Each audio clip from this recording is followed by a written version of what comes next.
Hello, everyone. It is Professor Oleander, and we're back in Run 8. And I was going to do a video on a certain game that uh, I can't really mention its name because it throws me into a rage every time I talk about it. I was actually going to, and I just was like, no, I'm done doing anything with that game just because I feel like the company's greedy. But we're here in the Pittsburgh line, and I figured I would do a video on Run 8 because yesterday the Modesto subdivision just came out for the California map, and they are basically one subdivision away from combining the Roseville sub with the rest of Southern California. So it's going to be a big achievement once they get that done. And the reason why I held off is I've actually been working. This is one of my most neglected routes. It's Pittsburgh. The other one being the A line, and more severely the Mohawk subdivision. So I've been trying to play them more, and I've been doing coal operations here in uh, Pittsburgh. As you can see, we're up here at the South Fork branch, uh, getting stuff ready. These are all coal cars that are bound to go out, and I've actually somewhere here I've got my cheat sheet, and actually my whole notebook is missing. Anyway, it's my green one. I'm just realizing it's gone because I've got my trains written down, which ones go where. Yeah, I'll find it if it fell somewhere and I don't see it anywhere. Interesting. I'll have to look for it here in a little bit. But basically, let me pull up the tags here. I've got stuff tagged as C51, and actually I can, now that I think about it, I've been running most everything through Rosebud, and you see that's C47, and then I've got my C50s here, so I can actually go in here. I think it's Shad Creek goes C50, yeah. So what we'll end up doing is we'll take one up to C50, and you can see this is how I've got them tagged going out. This is according to the ops stuff that's in Run 8. So 578 here, Ashtabula, and that's what they go. They get tagged out, and it's, I don't know why that did that.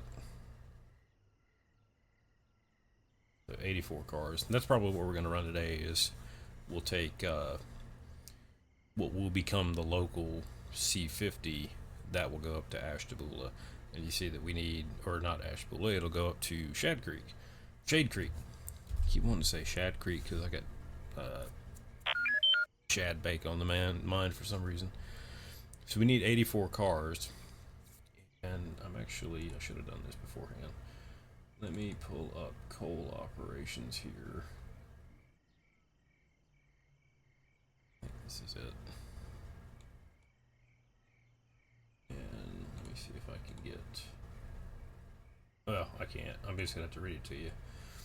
So let me pull up this stuff, the operations for the Shade Creek mine.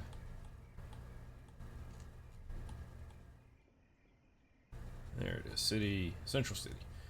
So inbound trains will arrive at the South Fork with 84 cars for Shade Creek mine once every 48 hours.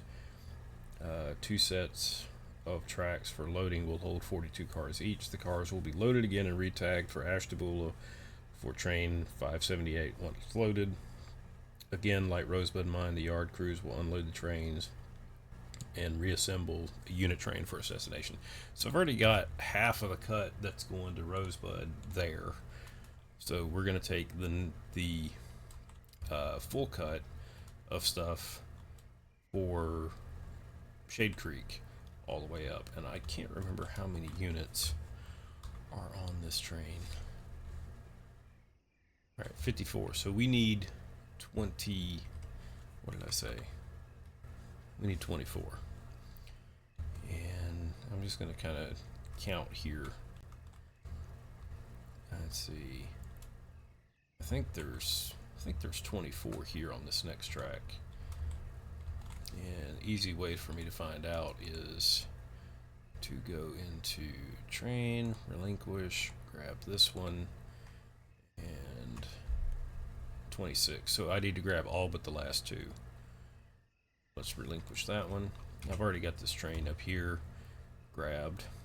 And by the way, it's early in the morning. You can see there, that's today's date, and that's what time it is, just look at the clock. So we should be seeing a sunrise here very shortly. So let's take this train here, pull my doohickey up as soon as I get the train selected. There we go. And let's pull forward, and we'll pull these cars out. And I'm using this yard down here as sort of the staging area, and just to give you an idea of what I've been up to. This is the previous train that I had just finished prior to. This is the one that's sitting down here on single track, getting ready to go out. Matter of fact, I can go ahead and why is it not letting me give that to the AI and get him out of here? Actually, stop. I need to tag you. This is train 650.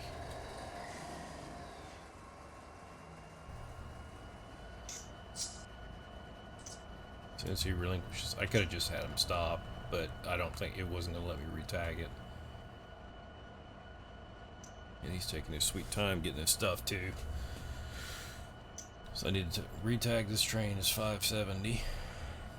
Or no, I'm sorry, 650. The one I've got is going to be 570. There we go. Alright. This is 650. Oops, there we go. 650. I've got numlock is my reshape thing. Alright, 650. Now you can be recruit. And I'm just gonna, I guess I could watch him on the dispatcher screen. Go here. Let's see, this side. Okay, he got his green. And I'm looking on the screen, and you can see, yeah, you're gonna get the bloom, but there he is right there. He's getting ready to head out. Alright, so he's good to go. And one of the things that I need to do so that the next train can come in, and that's something else that I need to do too, because I've got all my unit trains set up to come in. Move my mic here for a second. I've got it set up on the other side of the desk because I bought a Honeycomb Bravo for Flight Sim in anticipation of 2024, and I've got to redo everything on my desk, so the microphone had to move. Alright, let's see here. This is the switch that needs to change, isn't it? No. Oh, it's the switch down here, isn't it? Yeah, so as soon as he gets out of the way, I need to throw that switch back so that the inbounds coming from this way, you can't, it's really, well, let me, oh, hit the wrong one. That one. See how that's pink? We've got a hand throw against it. So what'll happen is the switch here, they'll get a red.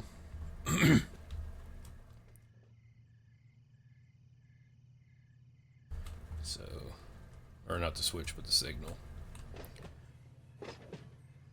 He's just about out of here, so we can get this guy thrown. It's full moon, by the way. It's showing that it's waning. I think the full moon was last night. Alright, there we go. And that's what I wanted. I'm looking on my dispatcher screen. That actually cleared that up. So one of the things I want to do before we go is I want to make sure that I've got everything set up for the next train that's going to come in. And I want them to go... want them to come down this track right here, so I think everything should be set up for it, and it is. Alright, so we're good to go. Let me go grab my train. And there we go.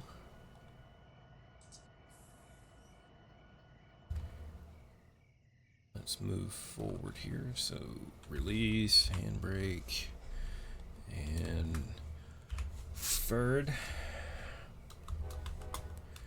Beep, beep, and God, I've got to remember how to use my thingamadoohickey.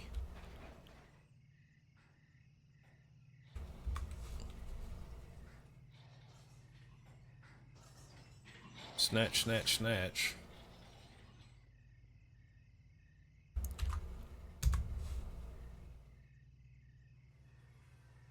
There we go.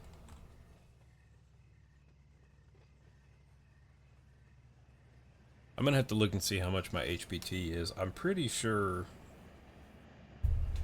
2 of these locomotives can handle going up to Shade Creek. I've got 2 more locomotives that I can take. They're sitting down here. It's this one's gonna take, let's see, 84 loads is gonna take, let's see, that train that just left took 8 units. So this one's gonna take 10. So it'll be 4x4 by, it's either 4x4 by 3 or 4x4 by 2. Or it might be 4x3 by 3. I have to look it up.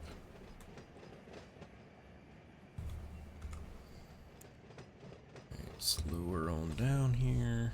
I said I need to take everything but 2 of these.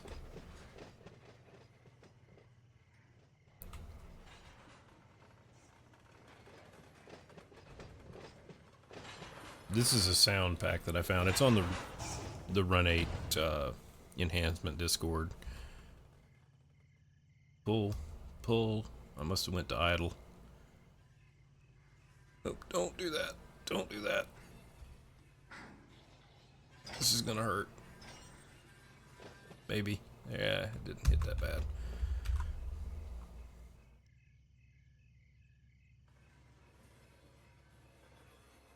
I was waiting for it to snatch in half. That'd be the first time I've actually done it on accident in this game. Actually, I've never done it in real life, to be honest. Alright, slow down. That is the right track, isn't it? Yep.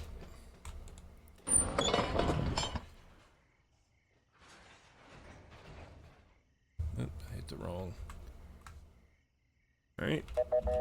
Oh, yeah.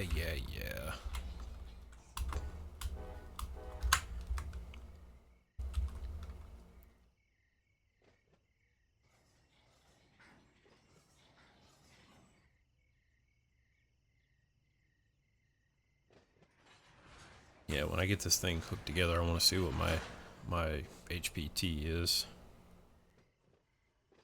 And if I'm correct, it's going to be somewhere in the neighborhood of about 1.5.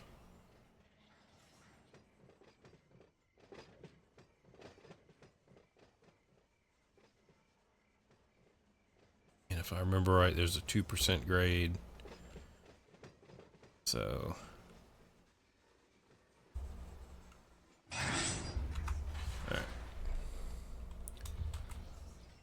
I'm just going to do the F7 because what's going to happen? Well, maybe not. We'll try it and see. All right, we need to connect these first. So connect. That's open. Yeah, that's what I thought was going to happen. This is a bug in Run 8 for whatever reason. Whenever cars spawn back in after you load a save, the ankle cocks are open and the air hoses disconnect. I've noticed it several times because this train was literally pulled in and I didn't disconnect it, but for whatever reason, the air hoses disconnect themselves. It's a bug that's been like that for a while. There's actually an update. I just don't feel like going through and redoing all my sound packs again because I had just got them back to where I wanted them, and then it's like an update, and it's like now I got to go back in and do them again. I just haven't felt like it. Okay, so we got 2 cars. Let me throw the handbrake off here. I want all but this car right here.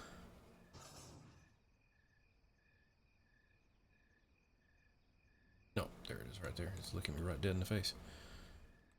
And we want to close this guy. Open the coupler.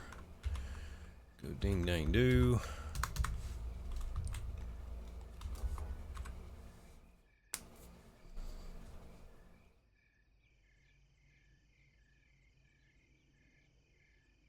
And there we go. Pull a little bit out here. We'll get about a half a car length or so and go ahead and stop.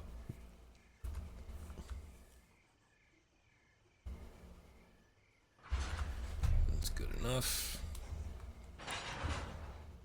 We'll throw an EOT on there. And it already...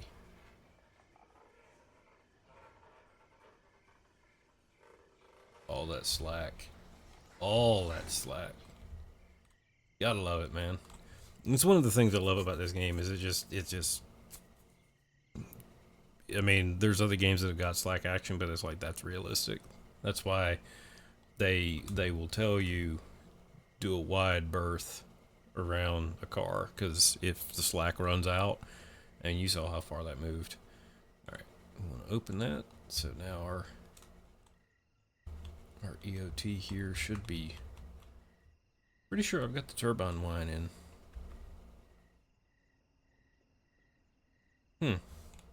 Interesting. Usually I can hear the let me just try something.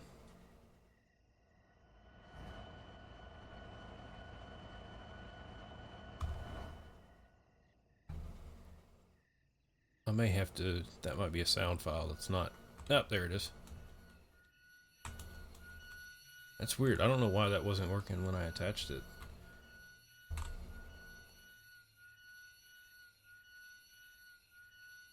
Interesting. But yeah, that's the exhaust of the air for the little generator that's inside of it. Alright. So we got those cars. We're sitting at 48. What's our train stats? 4.4. So we need to isolate the second unit.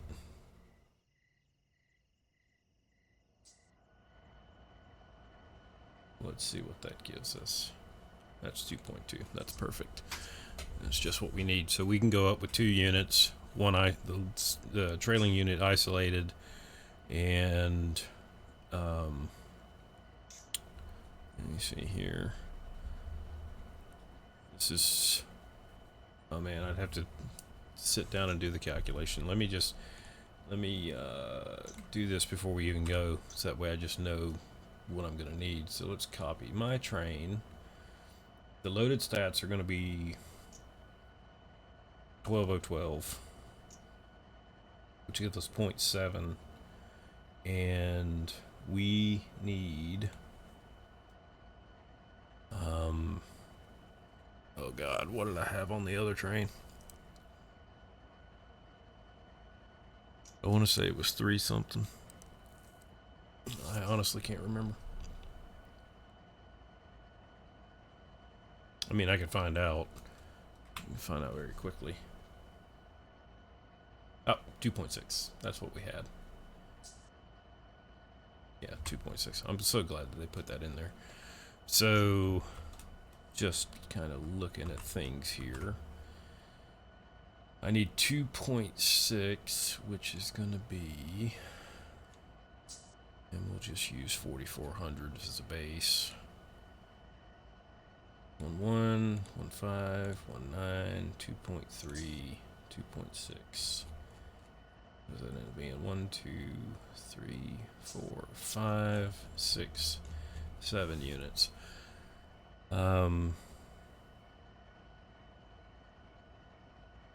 We can do 4x3.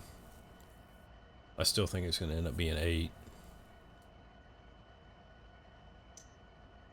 Yeah. So, okay. That's all I needed to know. So, these two...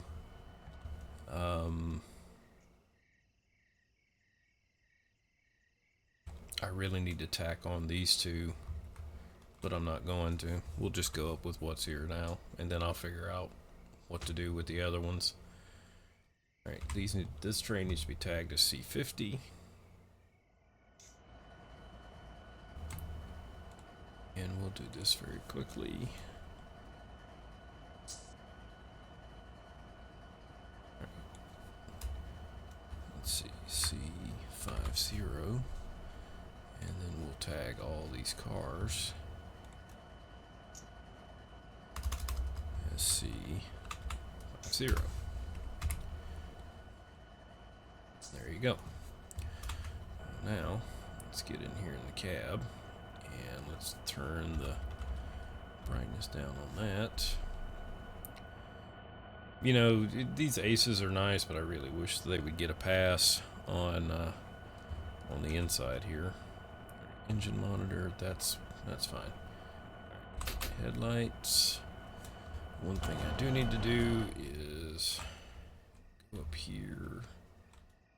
That's fine. I need to come over here and make sure that this switch is where I want it. It's not. We actually need to go this way, I think. Remember right.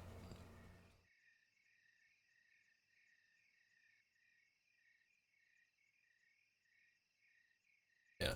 The only other thing that I need to change is before we get to scalp level, we have to throw the switch. So, alright, we're ready to go. Let's see here. That, we're in forward. A little bit of juice. And the brakes are released. And we can start easing off on our independent woman.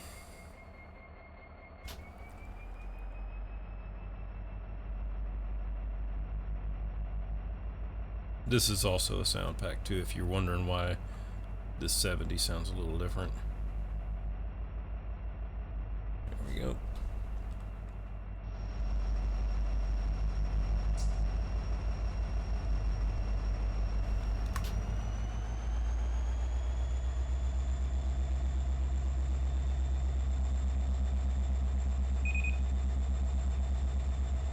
This is actually the first time I've run this since I put this sound pack in, so it's going to be interesting because I really haven't listened to it.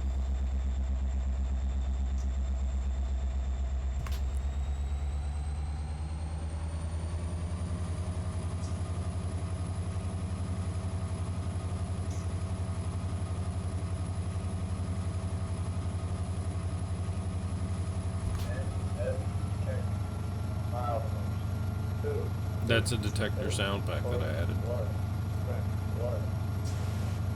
And that is train 571. That is inbound for here.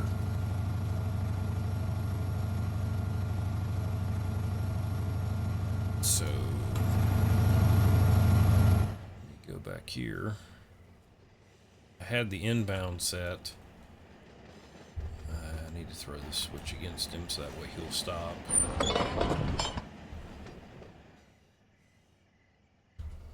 Yeah, he'll block most of that, but I just want to make sure that he's make sure he doesn't go too far in.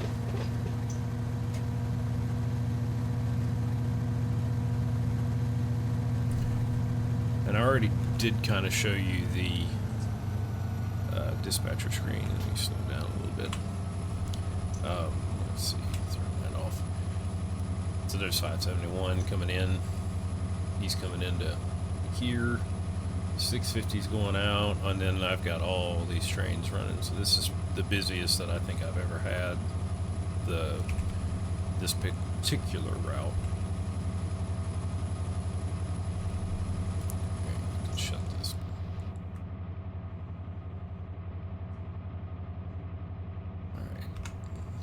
Start the counter. Oh, leg's trying to go to sleep. So, in other news, I am actually on vacation at the moment. I have 10 days. I have worked and worked and worked and worked and worked. I have had hardly any time off in the last 2 months. I actually worked 39 hours worth of overtime here like 2 weeks ago, I think it was. So, yeah, I'm kind of dragging, but it's going to be nice to have a break.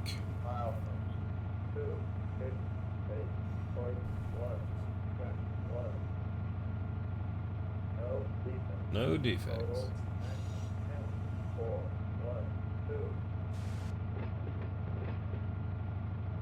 Yeah, 268. That's him right there. 268.1. So that's 571 coming in.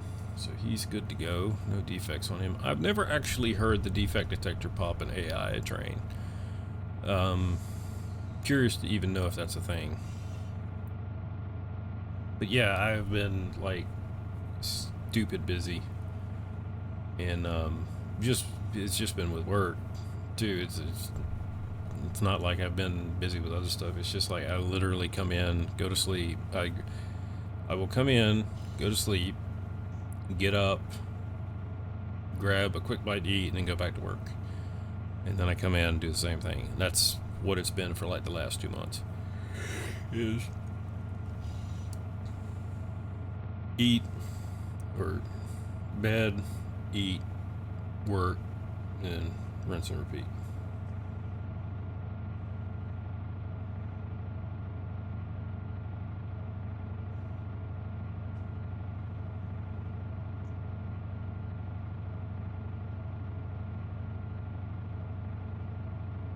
So, among the things that I have planned while I'm off is I'm going to make some more videos, probably do some more stuff in Run 8. The A-line is next on my list to go ahead and start getting set up, because I'm going to break down and buy the, let's see, I need Fitzgerald and Baldwin to finish up the A-line. So I'm going to go ahead and get them. And then I'll probably do a video of me setting that route up. I'm just basically going by the trains that the depot server have listed, and then I think I have save files for just about all of them, and then just set up the spawn points and then start getting everything ready for that. And then I know that there's still a video that needs to be done on Flight Simulator for the last leg of the Route 21. The reason why I haven't done it is because of with 2024 coming out, it's like I'm gonna wait,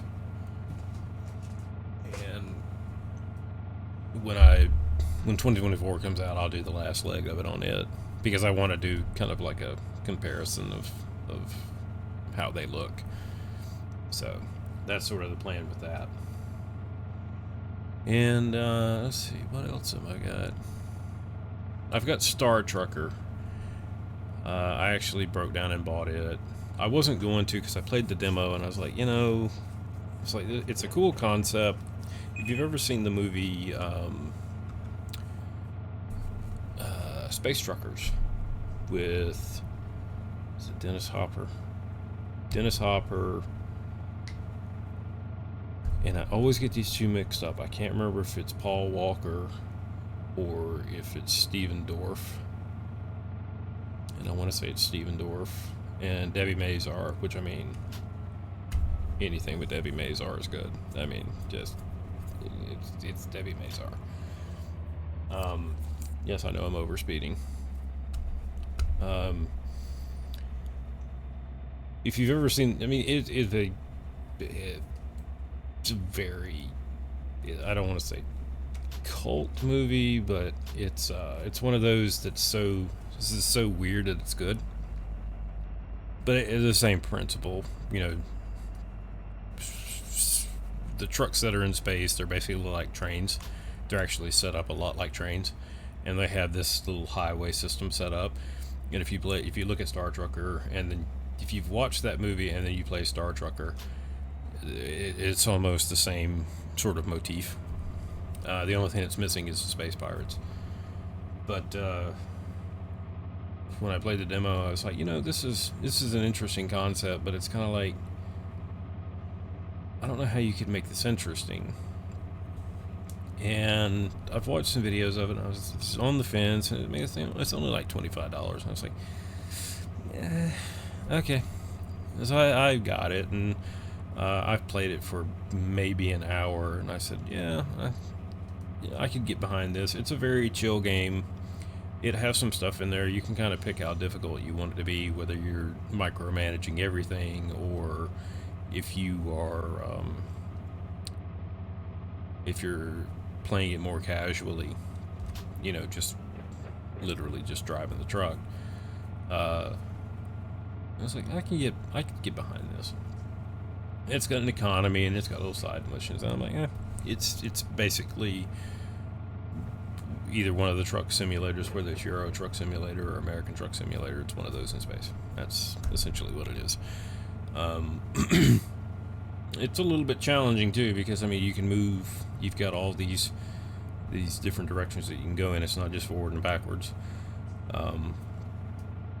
One of the things that I would make a suggestion to the devs on is some sort of speed vector indicator would be appreciated, so that way you can kind of tell which way your truck's going. I don't know that it would help a whole lot, but it's kind of like it would be the place where it would help you is is when you're going around curves. And I'll have to show you when we're playing the game. But like, if you're going through a turn, if you're not using thrusters, if you're not using thrust, you're slewing. So you're literally sliding through the curve. But if you engage your thrusters, it's actually changing your thrust vector. So you're going off, you're actually following the curve at that point. And I think that's something that may help with some of the control stuff. Some sort of indication where you can see which way your truck is actually wanting to go. And that's something that Kerbal Space Program has.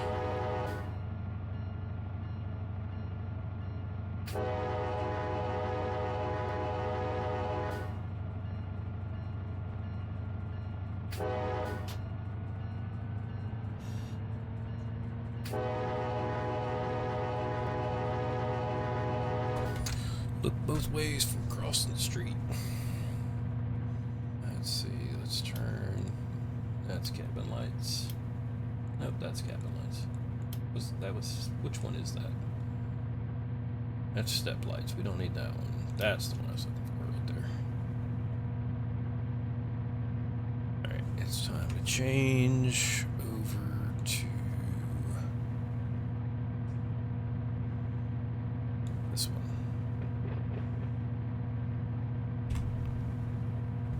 And we'll brighten that up a little bit now.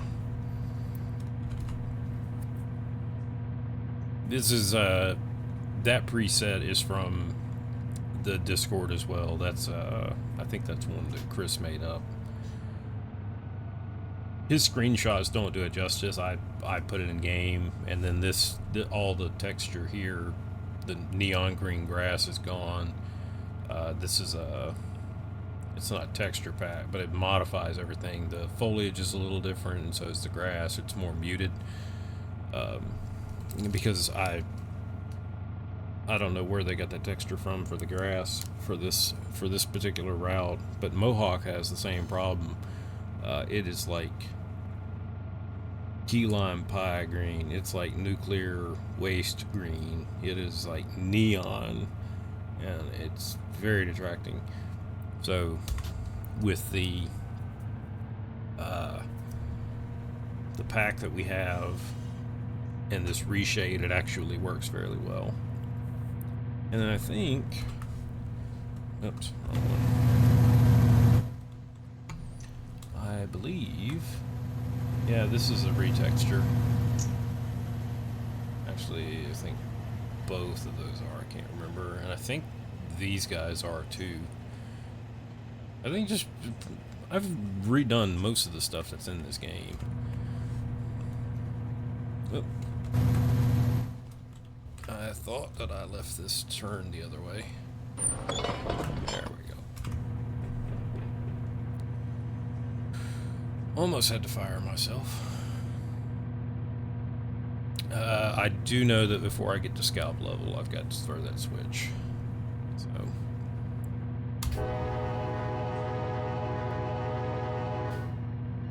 Alright, 578's going in the hole.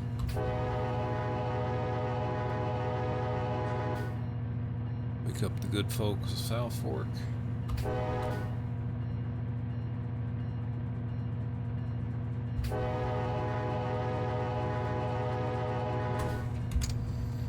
What horn is that? This is another one that came off the Discord as well. It is a K5 LAR. And it's been so long, don't even ask me what LAR stands for, because I can't remember. I'm pretty sure the L is like a long bell or something like that. Horns are not really my thing.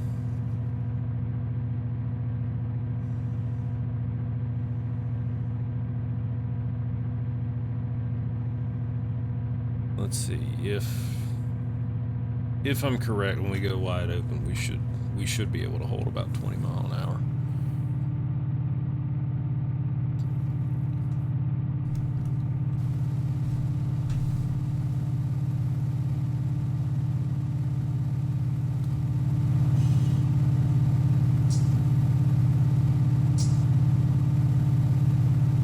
So I have found out. Hang on a second.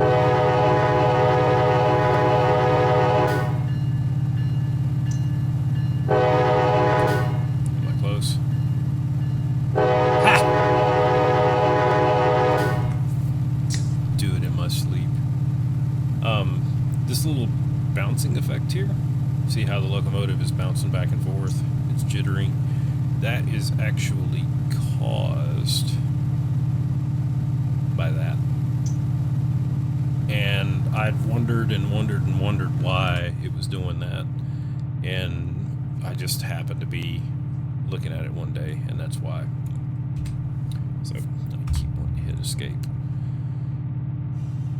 Alright, so we're pretty well set here. He's offline. I heard the fans come on. These crossing bells, these are off of, is it Diverging Clear, I think is where I got these from? No, these might be from the Discord as well. Diverging Clear has got one of these as well. And then I know this sound here is from the Discord. And I mentioned it earlier, I don't know if you heard it, but there's a sound for the ties creaking. Turn those off. Alright, wide open. 2.4 over a 2.2. Yeah, we should be. We're gonna be like 8 miles an hour. But we're also gonna be. We're almost at the top of the grade here, which I thought I had. I thought I had the milepost tags on. We should be coming up on milepost. No, should be getting close to like milepost 8. And the reason why I say that is because of the rocks.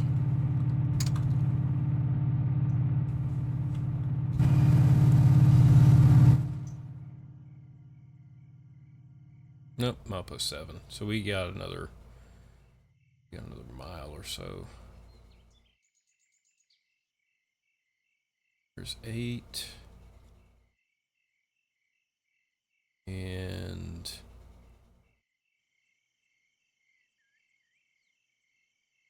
there's Summit, so it's milepost 10.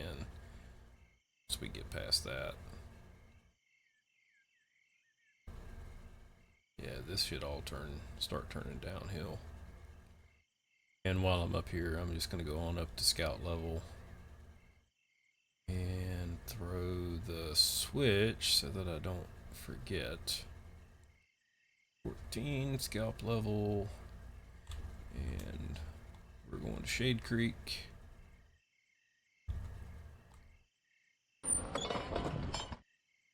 Okay, and I need to go over to Shade Creek while we're waiting. So let's just go to Shade Creek here. I don't think I have anything. Oh, I do. I got all my loaded cars here, so this train's already ready to go. Let's see. We're gonna come in from this direction, and I need to throw that switch just so I can. Yeah, we're at 11. Alright. That switch and this switch. And we'll just I'll just pull it straight in here. So that switch can be the same. This one needs to be turned. And this one. And then we'll just go straight into that track right there. Alright, so these guys here are ready to go. I don't have any locomotives up here. I guess I should probably add some.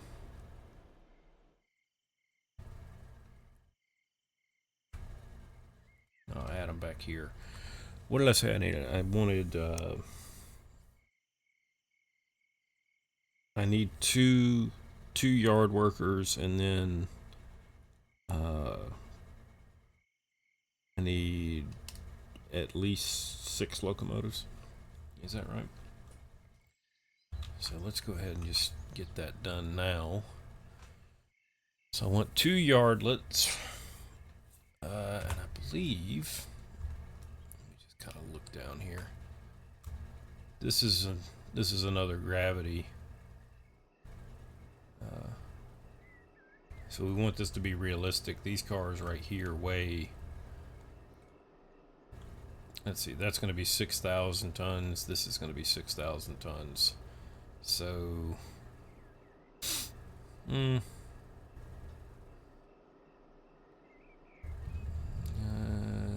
SD40s ain't going to do it. You got to have more beef. These are probably going to be max. Or not max, but aces. So, let's just do 2 aces. First one, place it, and we'll just put that right here. And just so that they're here, I'm gonna take, and we'll just we'll go ahead and clear that, and we'll throw in a 4400. We'll throw one of those in. And honestly, I can't remember which one. I honestly can't remember which trains I've got as what. So let's just see.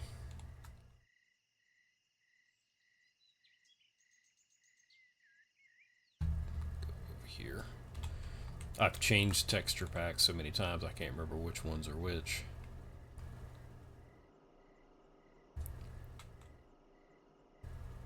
There we go. Alright, let's see. CSX, NS. Alright, there's the Jersey Central. And TUP. Gate unit, Southern Pacific. Did I take my Southern unit out of here? I'm gonna have to fix that.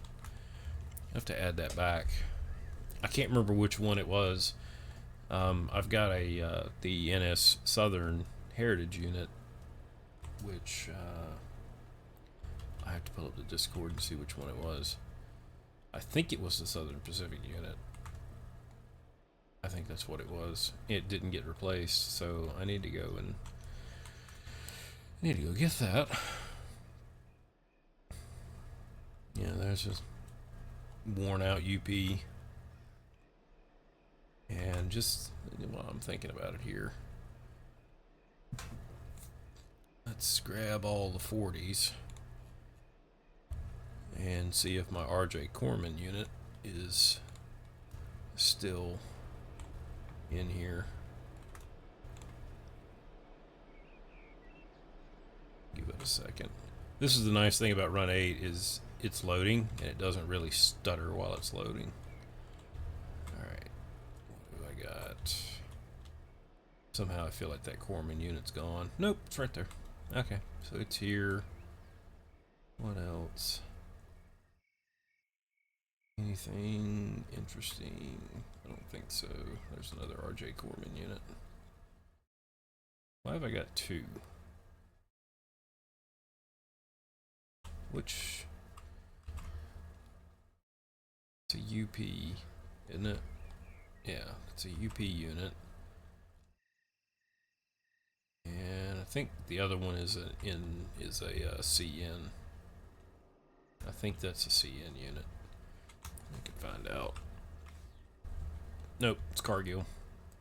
So Cargill and a UP. So I need to change that one. Yeah, this is... I don't know why that's that way. I need to fix that. That shouldn't be using that texture. This should be the only one. Okay, so let's delete that one and delete that one, and then let's see what I've got for dash 9s. Actually, I've got a couple of dash 9s.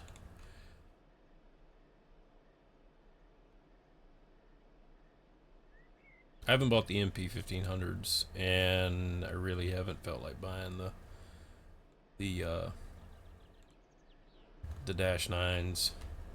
I think the dash 9s that I have are the ones that I plan on running, because they don't have... I'm one of those kind of holding out for the if they put in dash 8s. Alright, so I'm just looking to see what skins I've got in here. I know that's a new one. That's the new one. This is the stock. Or maybe, no, this is one I downloaded. Because I know that boxcar logo is not the stock one. Let's see. I can't remember if I downloaded that one or not. I think that's a download. I know this is a download. Okay. I just wanted to look. Alright, I need 6 locomotives before I do that.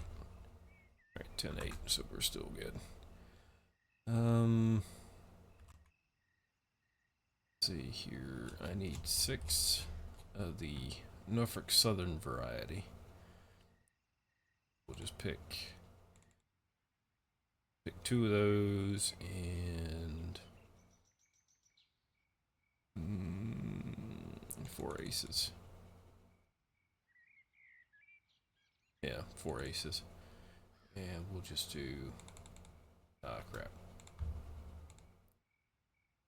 Let's move those up here. We'll put that down there. Yeah, something like that. Reverse that, reverse that. Reverse that one. Yeah, that's okay. And then we'll just set these over here at the switch.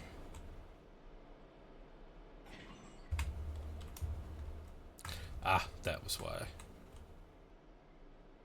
Yeah, not that one. We're not going to do that. We're not going to do that one. Forget I said it. And SJC1. That's the one I was looking for. We'll put one of the Jersey Central ones in it, so we'll put a Jersey Central second unit out. And then we'll put 3 of these. I'm sorry, 4 SD or 70s, and then we'll put 3 of these guys. And we'll just stick one in there. Stick that in. And reverse that one, reverse that one, reverse that one. That suits me fine. There we go. By the way, this Jersey Central one, that's a reskin, as you can see. And I'm happy with that. I have to put the southern unit back in. Alright. Not that. Let's see. Transport me to my train. It's like I never left. 8 miles per hour, or 11 miles per hour, and oops. We're at 8.8, so we're a couple miles away. Alright, while I am thinking about it,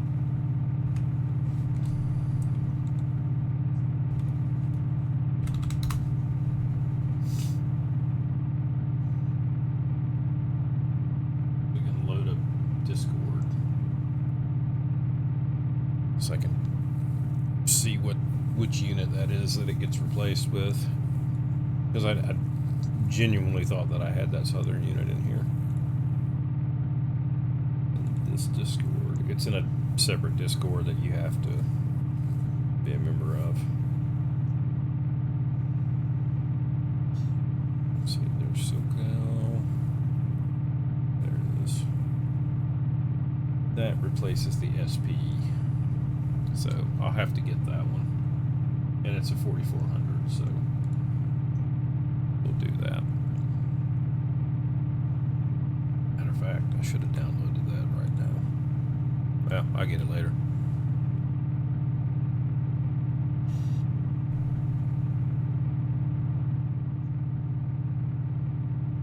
Alright, we're coming up on the under overpass in, I don't remember what town this is.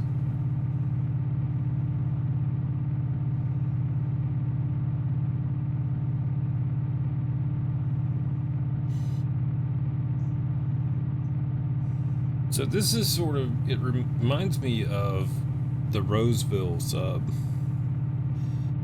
because I got it, and the depot server used to have a, they used to have a server that ran Northern California, and they actually had to close it. They had a Pittsburgh server as well, and I think they ended up closing it too, because they didn't have a lot of people on them. Most people want to play in California, because California is kind of more interesting. It's got more industries and everything. The Roseville sub, if you start at the bottom of the hill, you're basically in Notch 8 running 15 miles an hour. I mean, it is a haul. I tried it one time and I was like, yeah, I can see why people don't want to play this. Even playing in Pittsburgh, it's very boring. Is the easiest way to say it. It's boring. It's like running these coal drags up to the lines.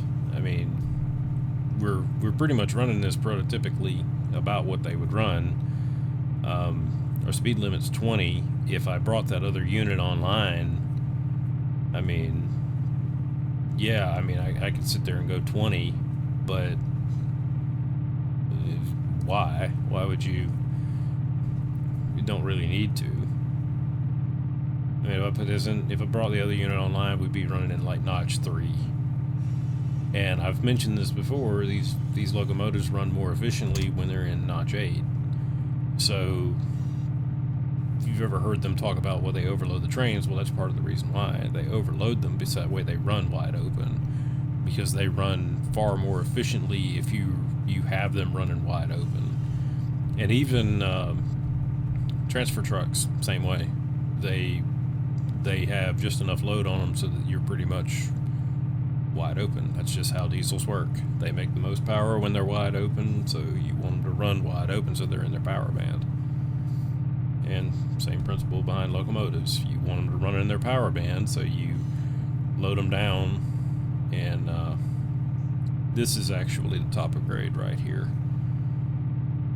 I know this little cut right here, this is where we're going to be heading down, so I gotta start getting ready to slow down. But so that's why I built these trains the way that I do. We're sitting here with 2.2 HPT going up a 2.5% grade, and we're holding 12 mile an hour.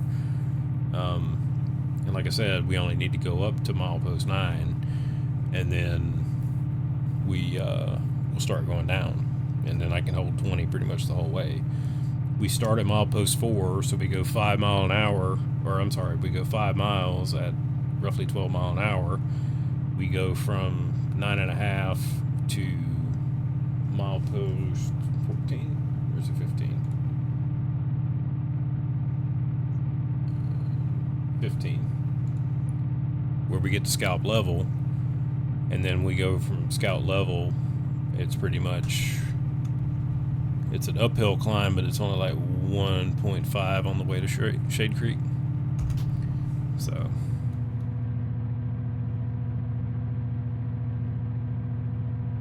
let's start counting, because we're going downhill now.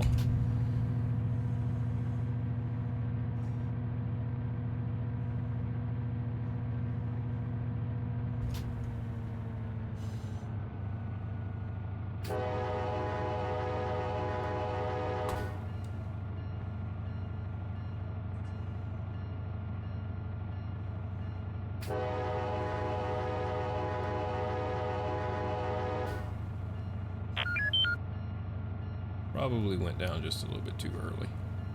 That's alright. It's going to catch up to me here in a second. It's been a little bit since I've had to take a train this long. Alright, let's go up some more. I know that this starts going downhill in a hurry, because you see we're already up to 1%. So I don't want to get too carried away with it. This train is what, 46? So we're about a quarter of the way through it. That's the nice thing about the accelerometers. There's another game that has these locomotives in it, or they don't, not this locomotive, they've got the AC version of the 4400s, and it ain't got no accelerometer in it. So it's a bit of a pain whenever it decides that it wants to change the speed limit on you at the drop of a hat, even though there's no indication on the track anywhere that the speed limit's changed. It just says, oh, by the way, here's your new speed limit. And then you've got no sort of accelerometer to tell you which way you're going.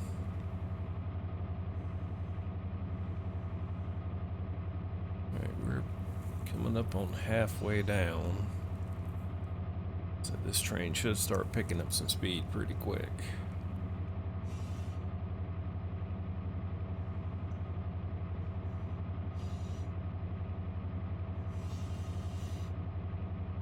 There's half of it.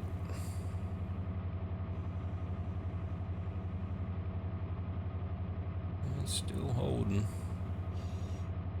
And part of what's working on it is because they're empties. So I mean, it's weight, but they're not going to push as hard as a load will. Alright, we can start slowing down a little more now, because we're 3/4 of the way past. I haven't heard the slack run in yet either. Yeah, it's going to start picking up now. Going down to idle. Set up.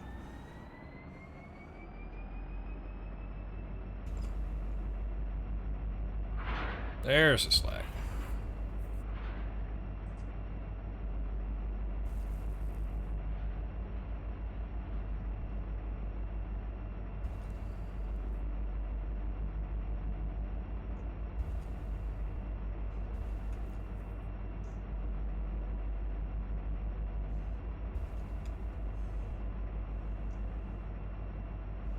Come on. There we go. We're all downhill now.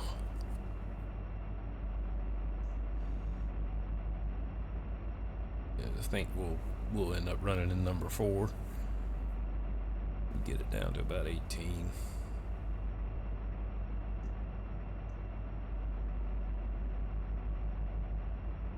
There we go. We can back off some.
Yeah, kind of on the quiet side, but that's all right.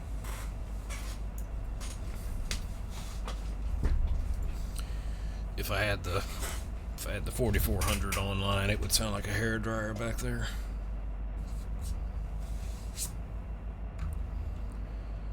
All right, I think that's where we're gonna level out with on the dynamics. We'll be between 3 and 5. Should pretty well hold us.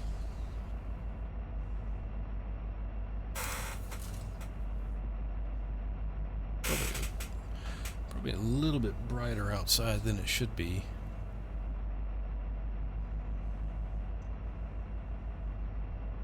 Yeah, time's right.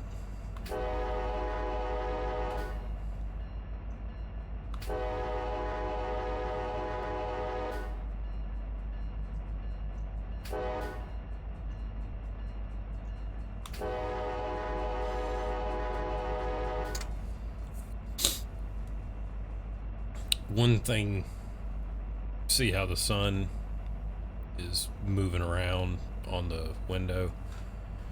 If I go out here, oh, why I keep doing that? Yeah, the sun's not even up. I don't even know if I can see it.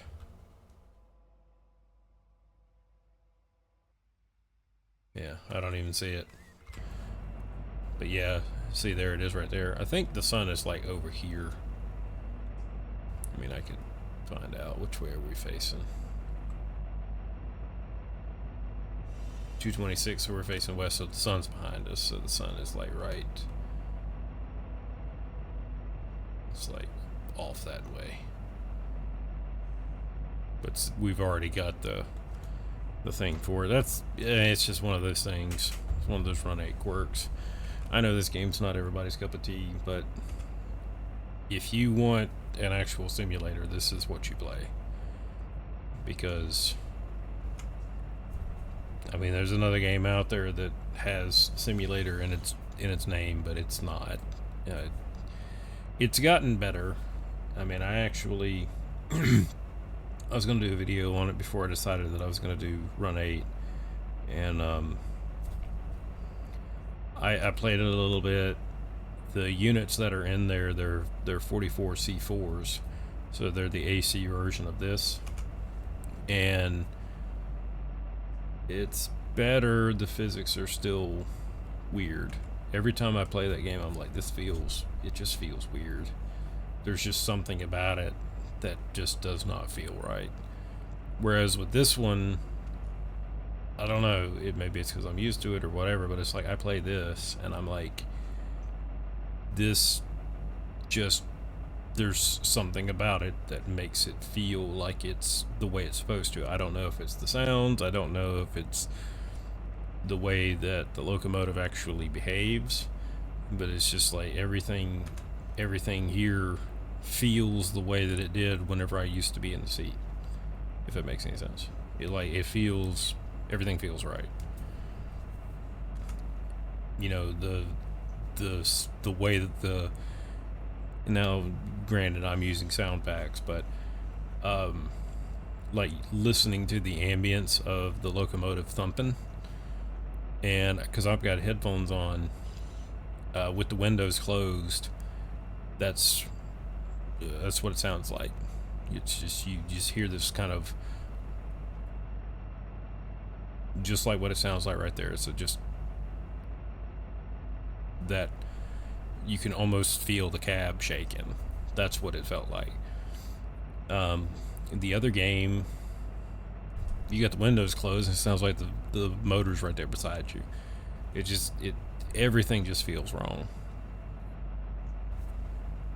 But it's more of a casual game. If you like playing it, the more power to you. It's just, every time I've tried to play it, I'm like, this doesn't feel right. This is wrong. It just doesn't. It's like the way the locomotive leans. It's just so weird. That's something else. I was watching people stream and or videos of people playing it, and they go through turnouts. You go through a turnout and the locomotive is like leaned way over, and I was like, that is just not the way that it happens.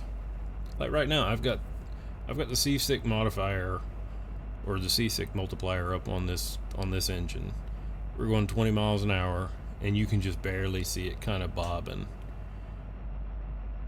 And it really depends on the way the track is. This is ribbon rail, so it's not gonna bounce around as much. You are up in the mountains.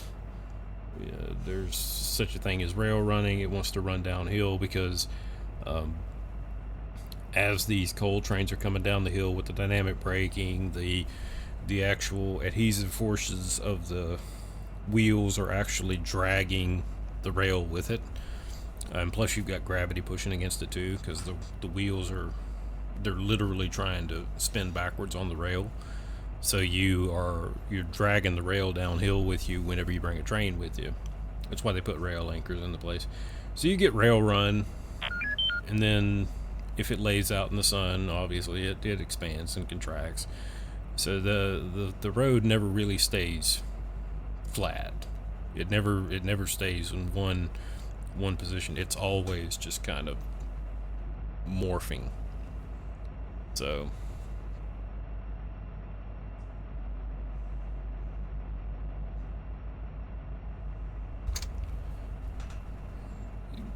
when you're up in mountainous terrain, it's never going to be a smooth ride. It's always going to be a little bumpy, because the rail is going to find the weakest point. It's just like electricity. It's going to find the weakest point in the chain, and it's going to try and move it, especially during the summertime. In the wintertime, you have to worry about break aparts. Not so much on welded rail, but yeah, rail does funny things when it gets cold.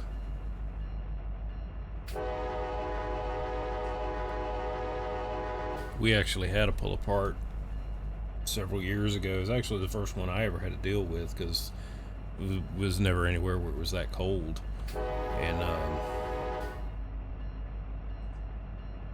I had done the track inspection that morning and didn't see it.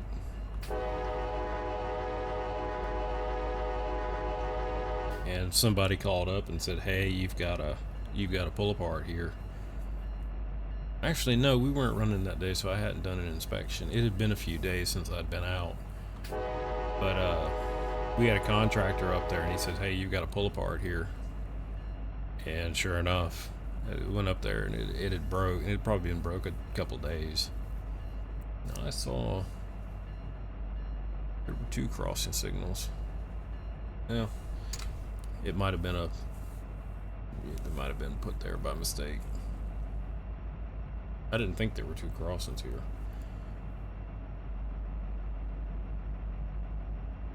So yeah, fun times. do not miss working. I mean, I miss the mountains. I do miss the railroad to an extent, but I don't miss freezing my ass off out there, because man, it used to get so cold. And the absolute fun part, because we didn't have block heaters for the locomotives, was when it was like negative 10, and then trying to get a locomotive that hadn't run in a couple days started. That was fun. We had a unit. We used to keep cans of ether. I mean, we bought them by the case. And when you want to start a big 645, it takes about a whole can. And you just basically open up the handhold for the airbox on the side of the block. You open up one of the ports for the airbox. Just sit there and spray. Don't spray it directly into the cylinder. Just spray it into the airbox. Just sit there and hold. Dump the whole can into it. Close it back up. And go back. Throttle wide open. And then try and start it. And if you're lucky, it'll fire and go. If you're unlucky, you gotta go get another can. Just, oh my god, it was such a pain. And then when we got that B-32, there's a picture floating somewhere of one of the guys that I work with took it when it was trying to get one started. It was a cold morning, and sitting there just, you really don't have to play with the throttle much on that one, but it was like it did not want to start, and it finally threw a fireball out the top, which I've had AMDs do that too. It's just one of those things. The fuel finally catches, and then it all goes out of stack. So fun times. All right, scalp level, and I can't remember how many miles it is to Shade Creek. I gotta pull my map up here.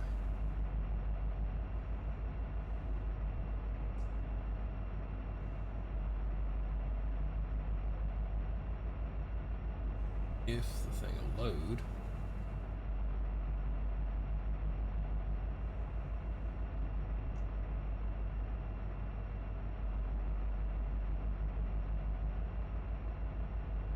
South Fork Secondary.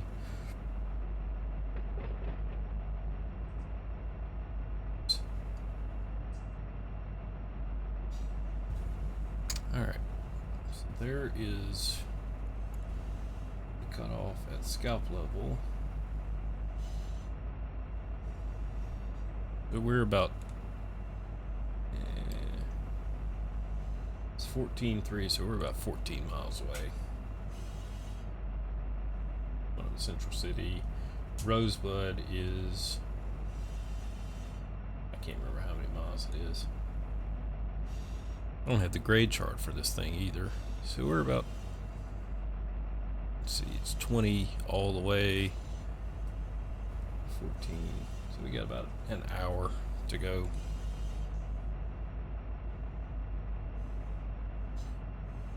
If you ever wonder why I don't play this game that much, this is why. Because it takes so long to do everything, which don't get me wrong, I'm glad they did it this way, but it's just, it's very time consuming. And I actually have things that I need to do here today, so I'm probably not going to run all of it.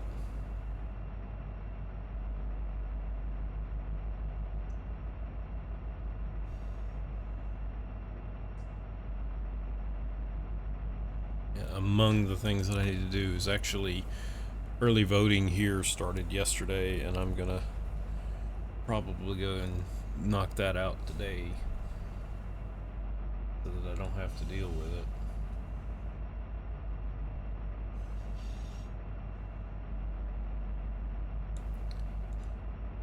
And I don't know what's going on with Chrome. It's like lagging seriously. It's probably updating.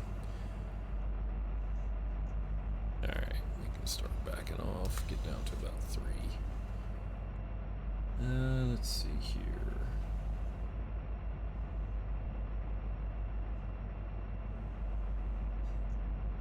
So probably what I'm going to do, just so we're not sitting here with my mic open while I'm working on things, is I'm probably going to cut my mic off here, and then we'll just run up, and then about the time that we get to Cairn, I think that's how it's pronounced, or I think it's pronounced Cairn, we'll pick it up from there. So 15, so we got about 15 miles to go. It's going to take just under an hour.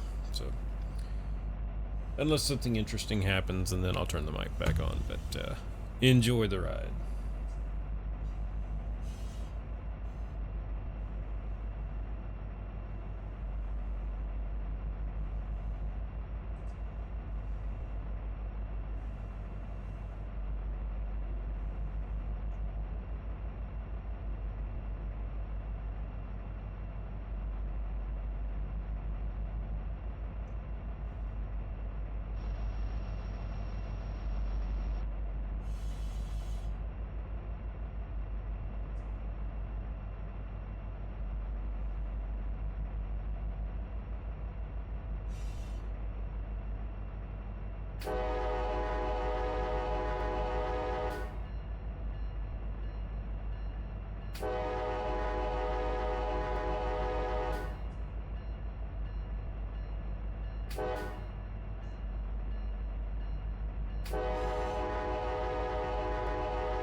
Alright, we're coming up here on Cairn.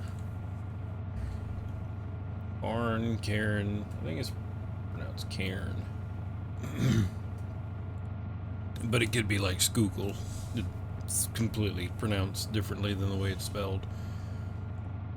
Let's see. If you were wondering what I was doing there with the AI, I have a bottleneck on Tunnel Hill. I think Auto, when I respawn this world, I think Auto threw a switch underneath the AI train, and the train was like stuck. So I had to delete it, and because this save spans over several days, like I'll do something one day, not come back for a couple days, and then come back, do something else. And what was happening was I had multiples of the same train running. I've still got a couple, but I'm just trying to clear it out. I'll actually show you what's going on here. So over here, all of Tunnel Hill, yeah, it's actually over here, right in here where all the tunnels are.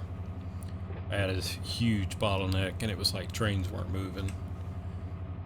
So, and if you were curious, that train right there, that's the one that we released first thing. That's the one that was up here, and it's just now moving. And let me see, it is moving east at 9 miles an hour. The train in front of it is stopped, and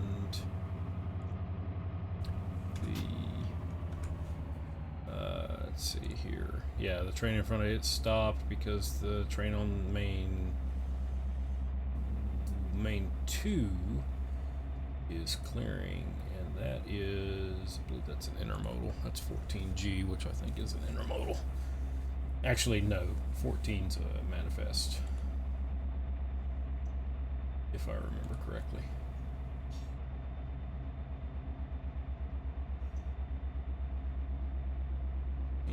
Yeah, 14G is a manifest. I really need to print these out. I just haven't had a chance. Okay, milepost 31. I went ahead and started getting slowed down because we're coming up on the mine here.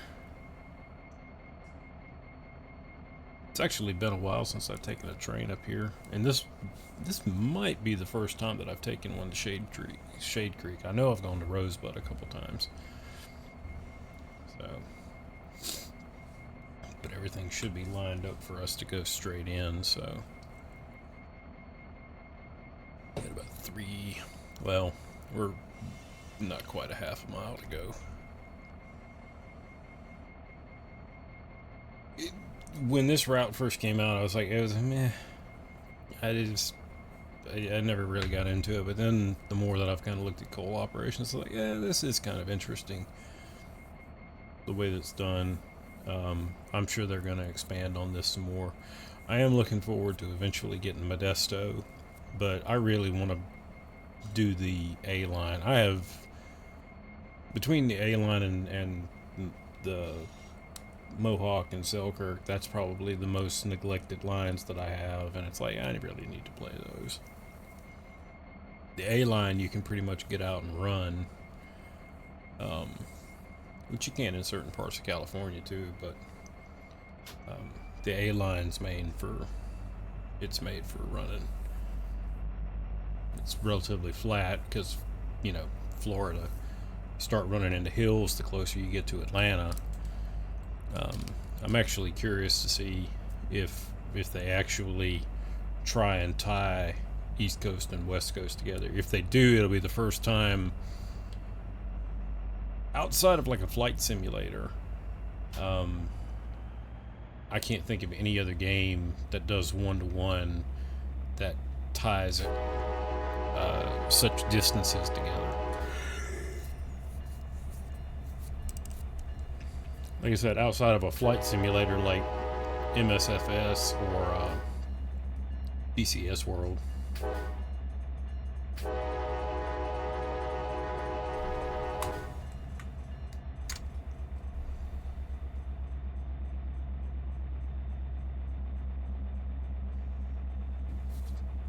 I mean, once they get the connection done to Sacramento, that route's going to be, man, how long is that route? That's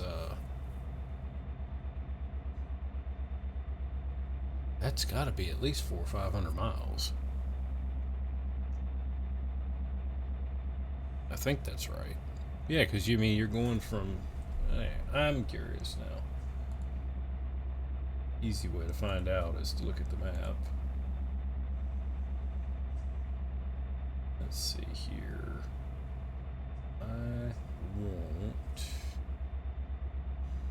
Seligman.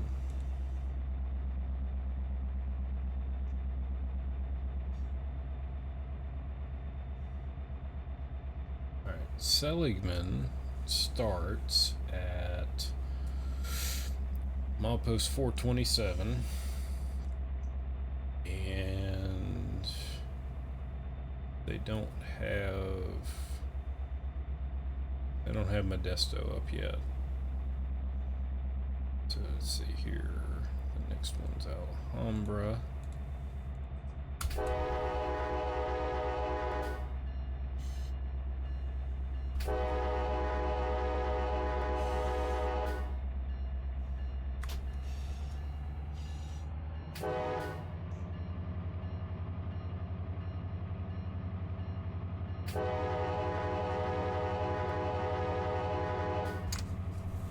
I'm slowing down so much. Actually have a little bit further to go. That was Schaefer Mountain Road. Yeah, I think we got.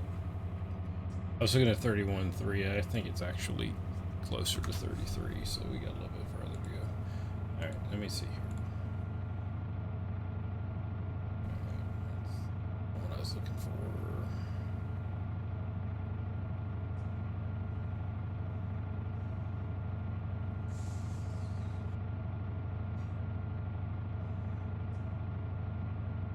What did I say?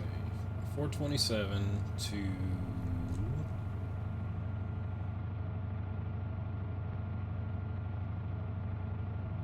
San Bernardino is UP miles.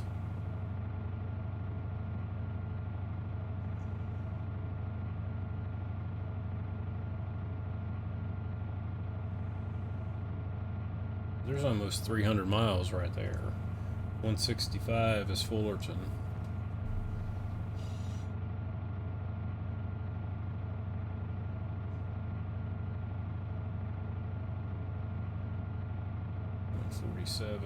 Now this is going to LA.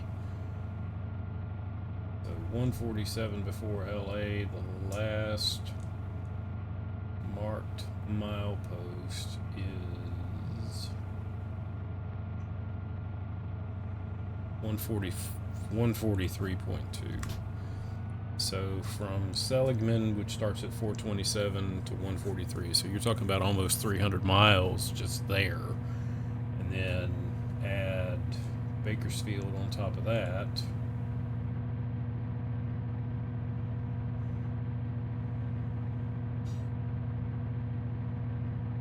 Mojave and Bakersfield.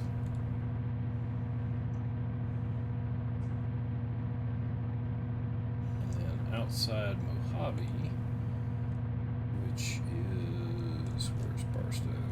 There's Yermo.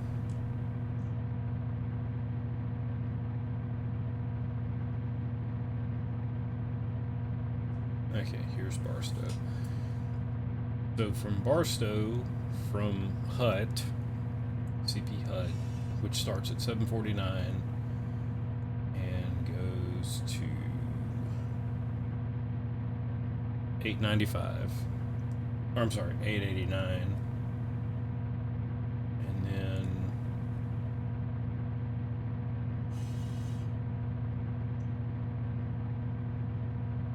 $896 to 996. So there's 100 miles on the Bakersfield sub, and then 889 to 749. So 140. So there's 200 right there. So you're talking there's at least 500 miles. It's probably closer to 6 by the time you count Yermo, the secondaries, uh, stuff like Alhambra, Lone Pine, those sort of things. So you're talking probably close to 600 miles just in California. And the Roseville sub is, I want to say it's close to 100 miles. 104 and a half.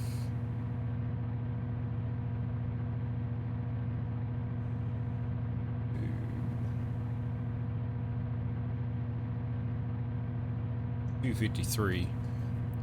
So 140 miles. So you're talking about, by the time you add in the connection to Sacramento, you're going to be right at 1,000 miles. If they connect them all, which it looks like that's what they're getting ready to do. So you'll have everything from the name of that town, not Roseville.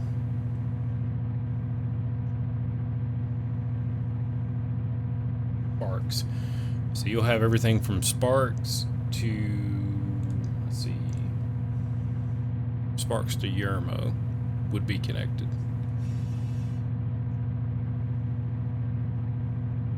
So pretty interesting. And then you got all the industries in between. I mean, 1,000 miles. If one person did it and you were sitting there doing 8 hours a day, I mean, if you did it the legal way and you did like 10 hours,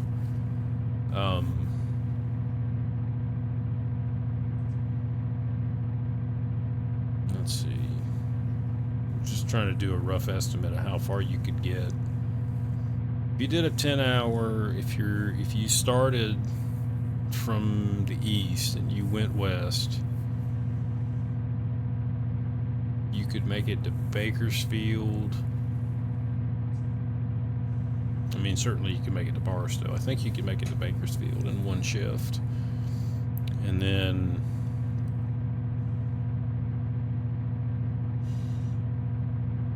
let's see, it would take you, if you went to Fresno, you could make it to Bakersfield in a good 10-hour shift. Then you could make it to Fresno in 4 or 5 hours. And then once they did Sacramento, you could probably go between Fresno and Sacramento in one shift. And then it would take a full shift to do Roseville, so it would take you 3 days. A good 3 days, I would say, depending on how much power your train's got. So it would be interesting to see. And then if they did coast to coast, probably take you a week. Yeah, if you did the same thing and that was saying you did it 10 hours a day, it'd probably take you about a week, 5 to 7 days of 10 hours to do it, because you got to remember the railroads run nonstop. And I think to go from coast to coast right now, like if you were going from New York to LA, it's either 3 or 4 days. But that's changing crews and running 24/7. So they get there, they do a crew change, the next crew takes it on to the next leg. I'm pretty sure the last time that I looked at a shipping chart, it took 3 days to get from one to the other.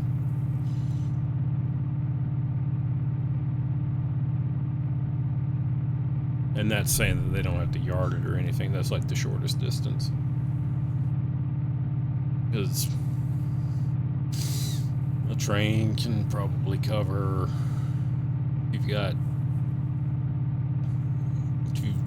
realistically, if you've got 2 crews covering it, on a good day, they can probably cover about 500 miles a day. And 400 to 500. It really depends. If you're up in the mountains, it's going to take longer. But yeah, that's about right. You could probably get there in 4 days. 4 to 5 would be realistic. Cross country with 2 crews a day, running 24/7. Yeah, 4 to 5 days. So it'd be interesting to see if they do join them.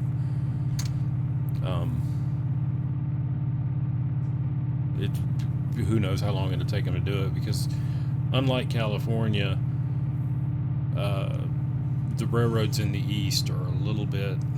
Ah, crap. I thought I fixed that. That's alright.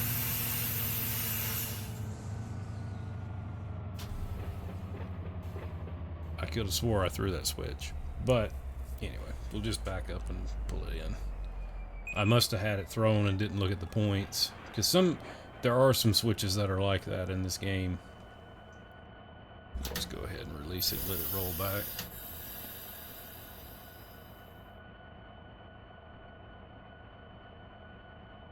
There are some switches that are normally reversed. So that's probably what happened. Either that or there's a switch that I missed. Right, give me 20 pounds. Give me 15.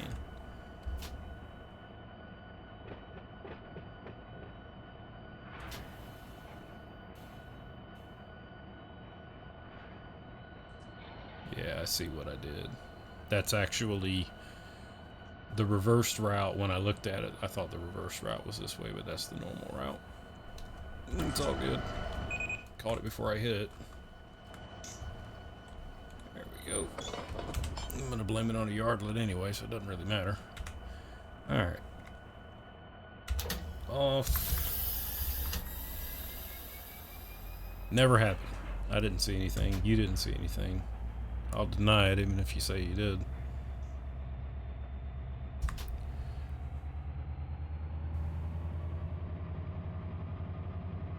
Luckily, this ain't a heavy train.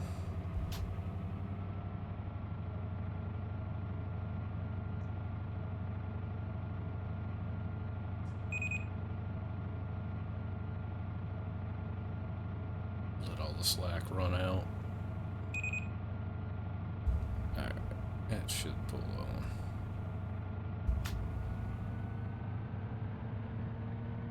Hopefully we don't break in half. And we're starting to move. I don't want to go any more than that. Just out of curiosity. Oh, we're fine. We're nowhere near breaking.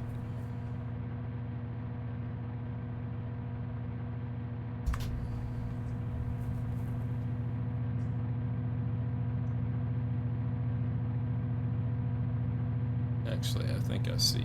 No, that's not it. Yeah, when I was looking at it, I was thinking that this was the normal route and this was the reverse route, and that's what it was. A little wheel slip for you. Alright, back off now.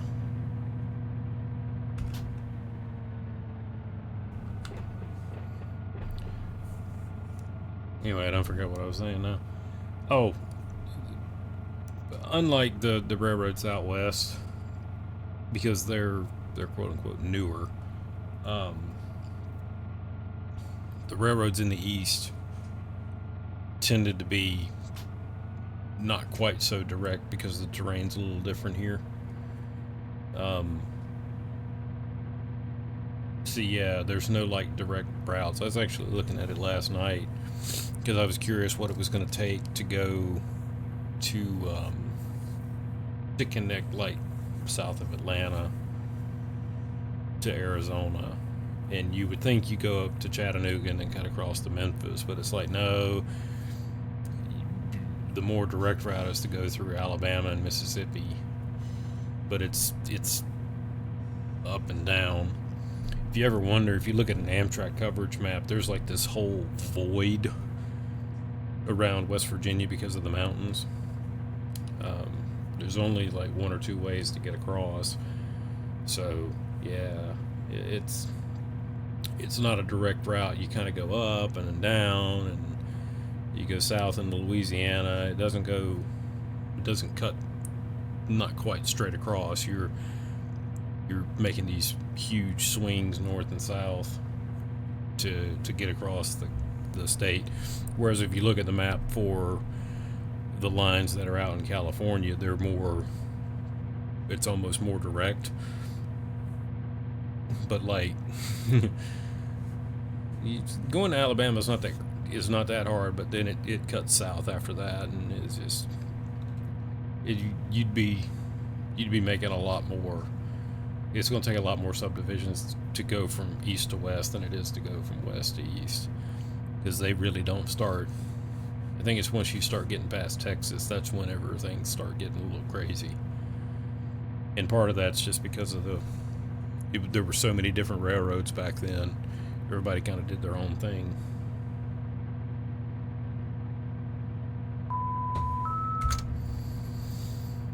Alright, let's get this thing all pulled up there. Make sure I didn't forget anything else so we don't try and hit something.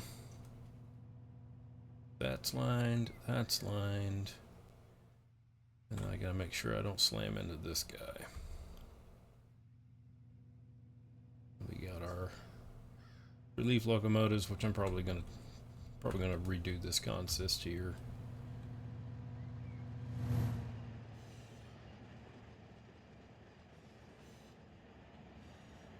Yeah, that all should fit.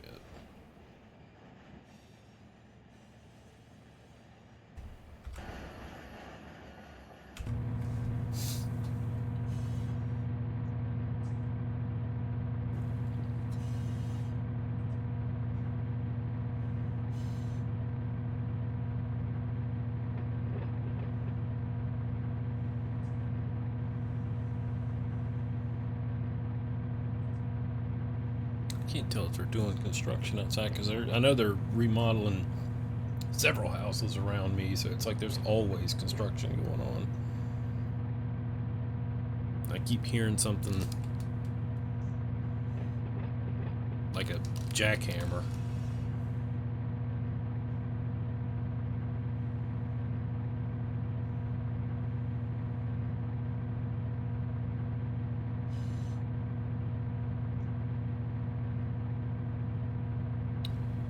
Start the counter now.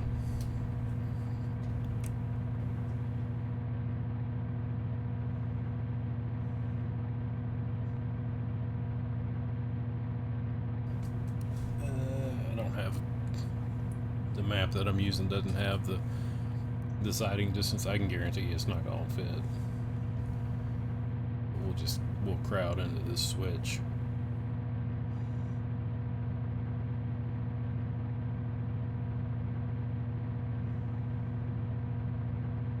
This siding's only going to be about 1,000 feet long. But this is basically, this train is going to take up all 4 tracks.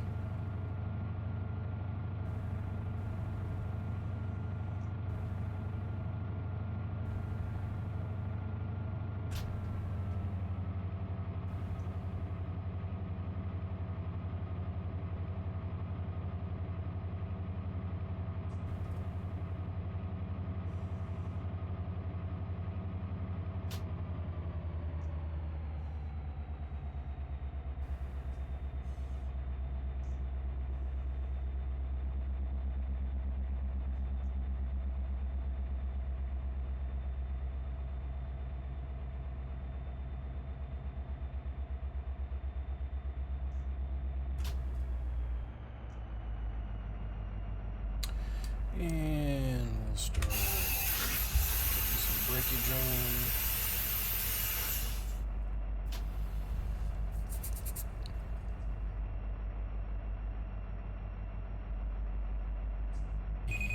That's good enough for me.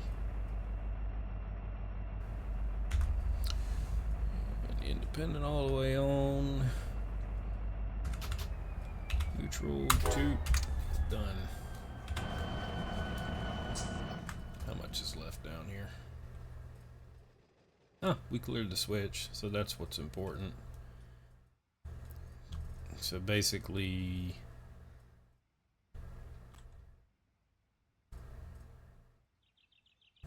let's just kind of get an eye on it.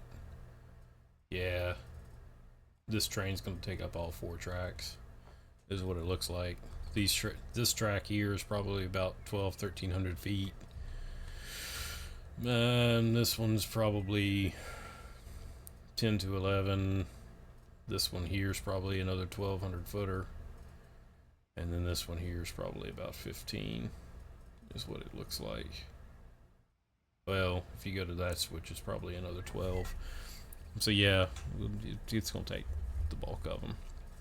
So I'm going to be done with that, and I'm going to relinquish this train because I don't need him no more. And I want to go over here, which is up here. Alright, so he's sitting. I need to pull up my dispatch screen so I can see what I'm doing. Alright, I've got trains just stacked up here on Horseshoe Curve.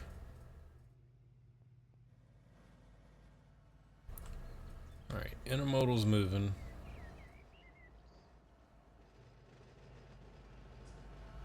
I'm trying to figure out who do I need to fire to get this moving any faster. I got another coal train here. This is 650 right here, isn't it? I think this is. Yeah, that's 650.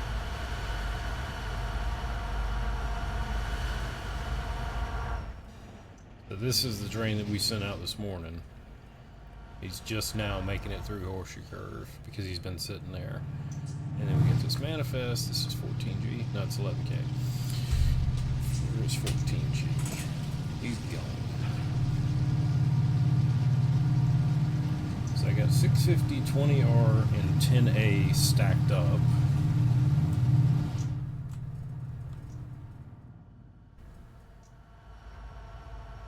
So this is 20R, and then this one over here should be, yeah, 10A,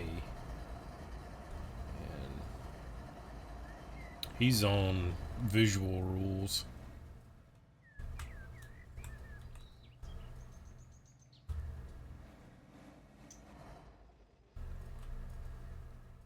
So he can't move until he clears that.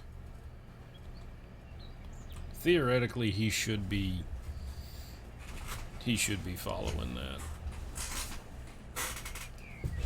As long as they're moving, he should be chasing him down. Either that or he slid past the signal. I have to go back and look at the rule book. I think this is a stop and proceed. I have to go back and look. Yep, there he goes.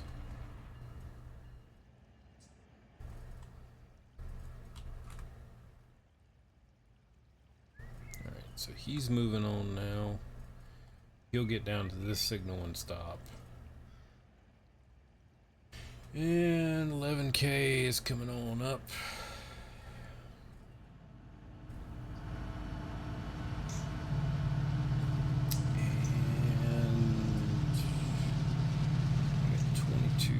Whiskey. Let's back up here on the hill. There's 22W. I think those are 45s. That's this. I've changed it where the default texture is Santa Fe units or lease units, whatever you want to call them. Yeah, those should be 45s. We'll get the old Southern. Alright, 22W, and then. Oh, that was the wrong one. This is the one I was looking for. There's 20T. He's going to be stopping here in a minute. And 10A's behind him. The other 11K's up there. Which one is that? That's the other 11K. So all kinds of trains running over Pittsburgh line right now. This line ain't ever seen so much traffic. I remember the first year that I went up into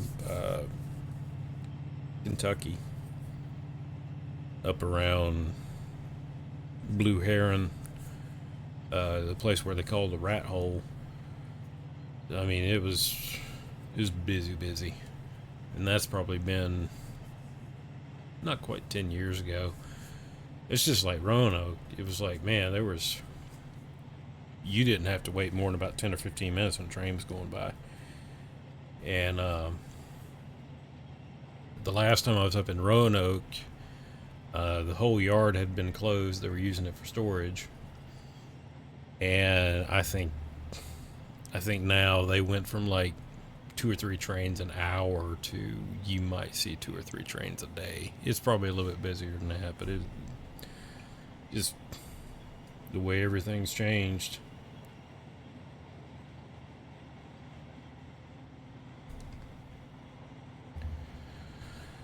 Okay, so is there anything else that I need to do? I do want to look at the traffic generation here. And let's bring this back down to, let's do 10 and 30. 30, and that'll be good to go there. Everybody's moving along, and we'll go back over to Horseshoe Curve for just a moment.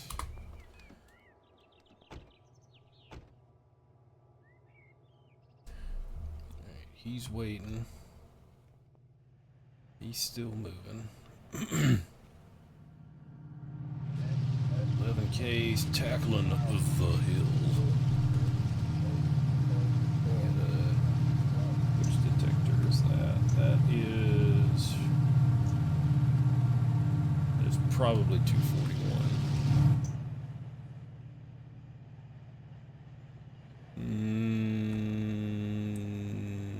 No. It's probably 240.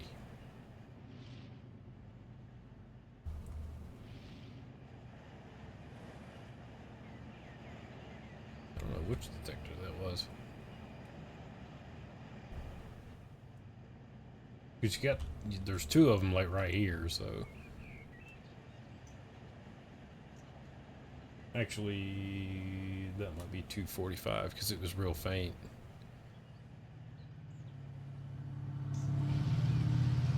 Alright, so everything's moving right along here.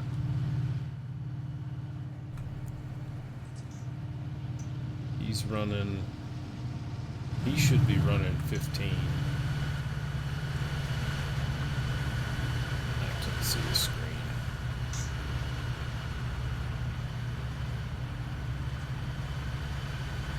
He's running 9. That is 20R. No, that's 10A. Yeah, he's running 8 miles an hour. So he's just creeping along. This guy's going 11. Alright, let's turn all these off. And that is pretty much all I'm going to get done today. I've pretty much got this route set up the way that I want it to be. I'm trying to figure out something different to put here. I don't know what I want to put there yet.